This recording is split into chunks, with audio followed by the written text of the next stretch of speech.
Campos dos Goytacazes, Centro, Rua 13 de Maio. Luanda Bittencourt estaciona o carro como faz todos os dias, no mesmo estacionamento onde é mensalista há anos.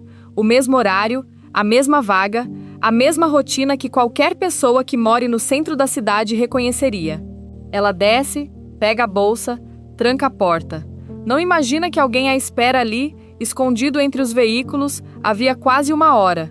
Mas o que estava prestes a acontecer revelaria que aquele encontro não tinha nada de acaso e terminaria, 4 anos depois, com uma condenação de 28 anos de prisão. Antes de continuar, um convite rápido. Se você ainda não segue o canal, essa é a hora de se inscrever e ativar o sininho, porque casos como este a gente só encontra quando alguém compartilha. Mais à frente você vai entender como uma mensagem enviada na véspera virou prova central do julgamento, e como 4 anos de processo terminaram numa sessão de 12 horas no tribunal do júri. Fica até o final. A pena aplicada não foi a máxima prevista, e o motivo está nos detalhes que a justiça levou em conta.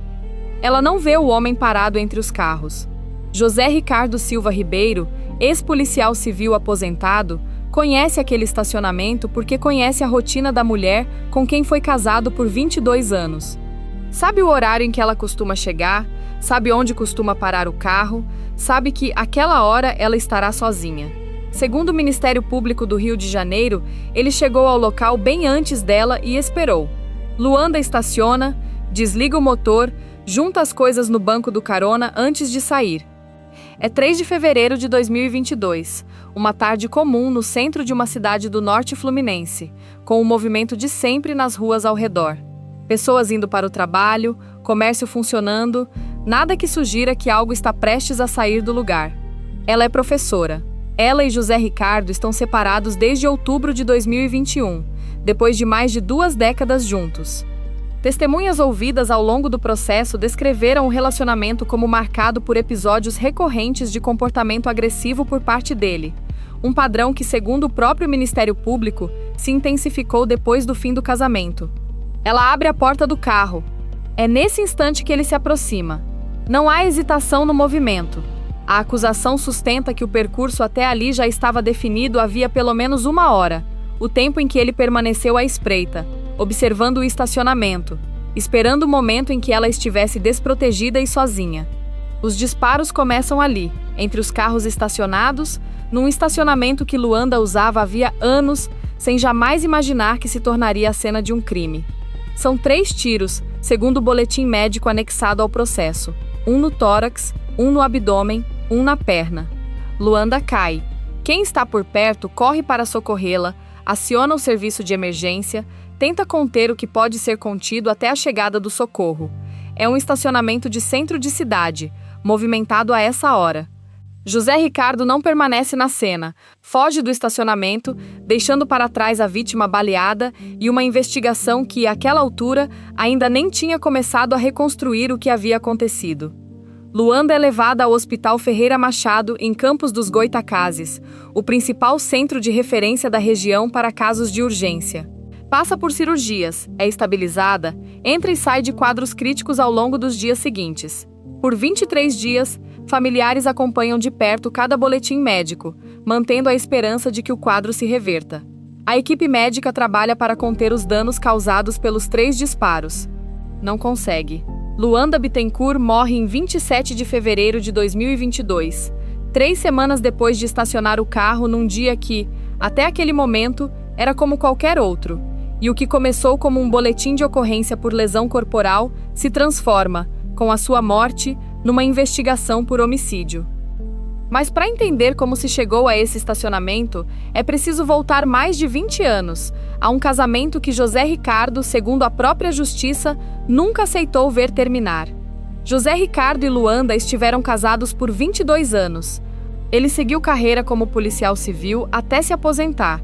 Ela trabalhava como professora. Ao longo desse tempo, tiveram 2 filhos, Davi e Alicia Bittencourt, que cresceram vendo os pais juntos, e que décadas depois seriam ouvidos como testemunhas no tribunal do júri que julgaria o pai pela morte da mãe.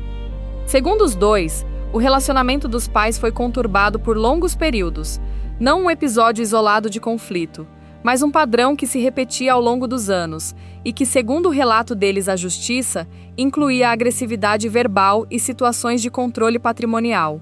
Testemunhas ouvidas no processo também descreveram José Ricardo como uma pessoa ciumenta e possessiva, uma caracterização que a acusação usou para sustentar o motivo do crime perante o júri. A separação veio em outubro de 2021, depois de mais de 2 décadas de casamento, tempo suficiente para que os dois construíssem uma vida em comum, uma família, uma rotina, e para que o fim dessa rotina se tornasse, segundo o que o processo reconstitui, o estopim de tudo o que viria depois.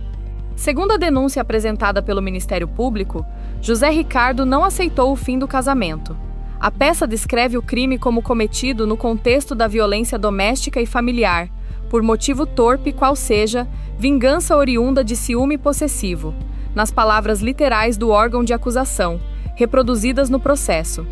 Os filhos relataram ao júri episódios de agressividade verbal e patrimonial do pai ao longo de vários anos, um retrato que a acusação usou para sustentar que o ataque de fevereiro de 2022 não foi um surto isolado, mas o desfecho de um padrão de controle que se estendeu por décadas e que se intensificou justamente depois da separação, quando, segundo esse mesmo padrão, o risco costuma aumentar, e não diminuir.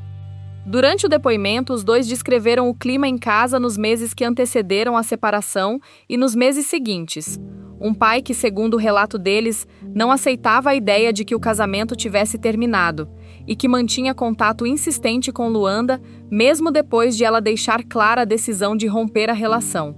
Segundo o relato dos filhos ao júri, o padrão de controle só se tornou legível como um todo depois do ataque, ao reconstituírem em conjunto os meses anteriores. Um dos elementos centrais que a acusação apresentou ao júri foi uma mensagem que José Ricardo enviou à própria filha na véspera do ataque, manifestando intenção em relação a Luanda.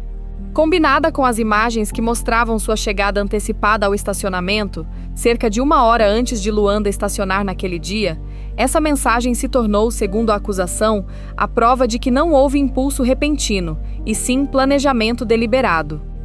É esse conjunto de provas, a rotina conhecida havia anos, a chegada antecipada registrada em imagens, a mensagem enviada horas antes, que o Ministério Público descreveu na denúncia como uma tocaia, um ataque premeditado, montado com antecedência, esperando o exato momento em que a vítima estaria sozinha e vulnerável, sem qualquer possibilidade de reação.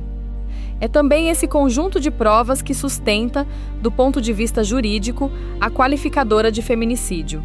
No direito penal brasileiro, o feminicídio não é um crime autônomo, é uma circunstância que qualifica o homicídio quando a morte de uma mulher ocorre em contexto de violência doméstica e familiar, ou por menosprezo e discriminação à condição de mulher. É justamente essa moldura, relação de 22 anos, separação recente, histórico relatado de controle, que o Ministério Público apresentou ao júri para sustentar o enquadramento. A investigação inicial do caso ficou a cargo da Delegacia de Atendimento à Mulher de Campos dos Goitacazes, a DEAM, unidade da Polícia Civil responsável por apurar crimes cometidos no contexto de violência doméstica no município. É essa delegacia especializada que reúne o primeiro conjunto de provas depois de um crime como esse: depoimentos, boletins e o material que depois será encaminhado ao Ministério Público. Depois de fugir do estacionamento, José Ricardo permaneceu foragido por poucos dias. Ele foi localizado e preso pela Polícia Rodoviária Federal na BR-101, no município de Casimiro de Abreu, ainda no estado do Rio de Janeiro, uma rodovia federal, o que explica a atuação da PRF na captura, e não da Polícia Civil ou da PM, que não tem competência sobre aquele trecho. A distância entre Campos dos Goitacazes e Casimiro de Abreu mostra que ele não ficou parado nos dias seguintes à fuga. As circunstâncias exatas da abordagem que levou à prisão não constam nas fontes oficiais disponíveis. A partir da prisão, o caso passou a tramitar sob custódia, com o inquérito sendo concluído e encaminhado ao Ministério Público para formalização da denúncia. O trabalho da acusação ao longo dos 4 anos seguintes foi reunir e sustentar diante de um júri popular um conjunto de provas que reconstruísse o que aconteceu antes dos disparos, não apenas o ataque em si, mas a intenção por trás dele.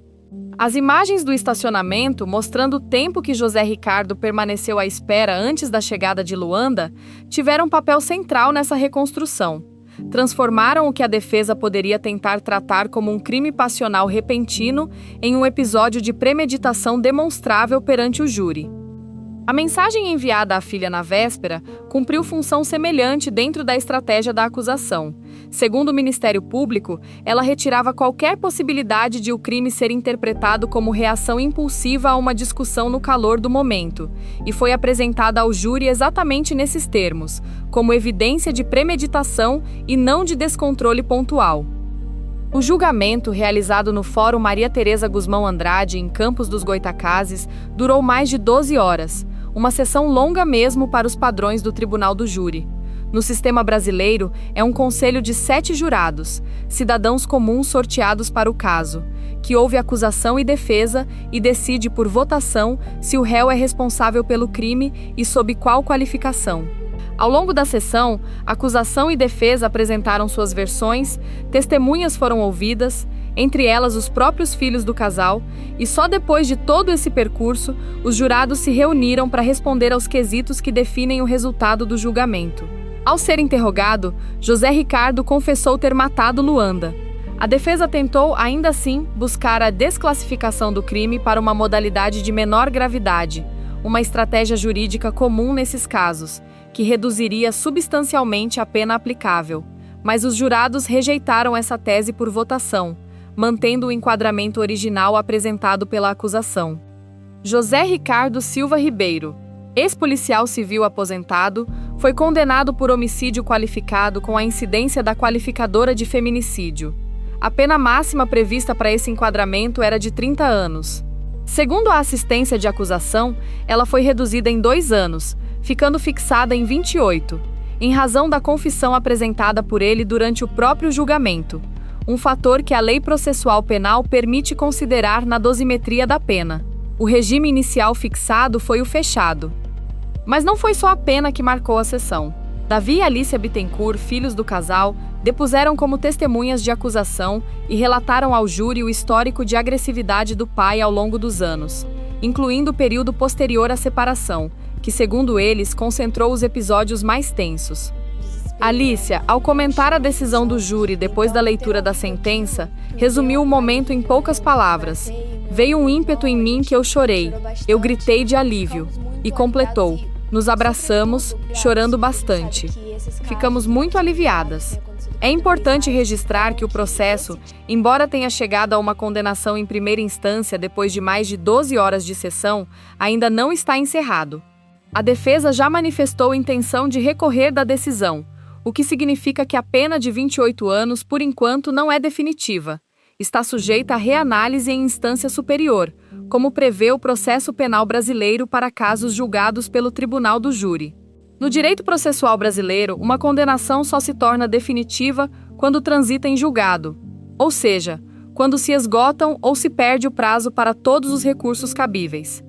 Até que esse recurso seja julgado, o caso segue formalmente em aberto, mesmo com o veredito já lido em plenário e a pena já fixada pelo juiz presidente da sessão. Para Davi e Alícia, no entanto, a leitura da sentença marcou um ponto de virada depois de 4 anos de espera, o intervalo entre enterrar a mãe e ouvir, formalmente, o que a justiça concluiu sobre o que aconteceu com ela. 4 anos que incluíram investigação, denúncia, instrução do processo e só ao final, a data marcada para o julgamento em plenário, um percurso que, no processo penal brasileiro, costuma se estender exatamente por esse tipo de prazo em casos levados ao Tribunal do Júri, entre a fase de investigação, a decisão de pronúncia que manda o réu a julgamento e a organização da própria sessão do júri. Entre o dia em que Luanda Bittencourt estacionou o carro na rua 13 de maio e o dia em que um júri popular leu a sentença no Fórum Maria Tereza Guzmão Andrade, passaram-se mais de 4 anos. Nesse intervalo, uma delegacia especializada reuniu as primeiras provas, um inquérito foi concluído, uma denúncia foi formalizada pelo Ministério Público e uma família esperou, sabendo que o processo podia demorar, mas sem saber quanto. A condenação não muda o que aconteceu naquele estacionamento em fevereiro de 2022. Muda apenas o que a Justiça formalmente diz sobre quem foi responsável. E mesmo essa resposta, por enquanto, não é a palavra final. Enquanto o recurso anunciado pela defesa não for julgado, os 28 anos fixados pelo júri popular seguem sendo tecnicamente uma decisão de primeira instância, sujeita, como prevê a lei, a nova análise antes de se tornar definitiva.